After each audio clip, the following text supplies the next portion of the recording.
Hi, என்னுடைய சில இனிஷியேட்டிவ்ஸ்க்காக மோர் தென் 200 resumes மேல நான் வந்துட்டு ஸ்கிரீன் பண்ணிருப்பேன். And the very common drawback நான் ஃபேஸ் பண்ணது என்னன்னா, எனக்கு எஸ்கியூஎல் தெரியும், பைத்தான் தெரியும், பவர் பை தெரியும், டேட்டா சயின்ஸ்ல இதை பண்ணிருக்கேன், அதை பண்ணிருக்கேன், என்னென்னமோலாம் போட்டிருக்காங்க. ஆனா ஒரு நார்மல் ஒரு யூஸ் கேஸ், ஒரு ஆட்டோமொபைல் இண்டஸ்ட்ரியில டேட்டா சயின்ஸ் அப்ளிகேஷன்ஸ் பத்தி பேசுங்க, ஒரு இ காமர்ஸ் இண்டஸ்ட்ரியில டேட்டா அனாலிட்டிக்ஸ் பத்தி பேசுங்க, இங்க யாருக்கும் யூஸ் கேசஸ் தெரிய மாட்டுது.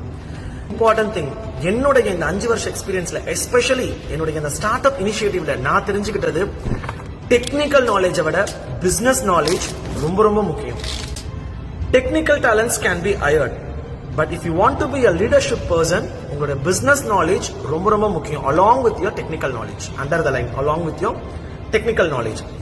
நீங்க என்ன இண்டஸ்ட்ரியில இருக்கீங்களோ, நீ ஒரு மெக்கானிக்கல் படிக்கக்கூடிய ஒரு ஸ்டூடெண்டா, இல்ல நீங்க ஒரு மெக்கானிக்கல் இண்டஸ்ட்ரியில ஒரு மேனுஃபேக்சரிங் டீம்லயோ ஒரு ஆபரேஷனல் டீம்லயோ இருக்கீங்களா, உங்க ஃபீல்டுல அனாலிட்டிக்ஸ் கத்துக்கிட்டா என்னெல்லாம் பண்ண முடியும், ஃபர்ஸ்ட் அந்த பின் பாயிண்ட்ஸ் அட்ரஸ் பண்ண கத்துக்கோங்க.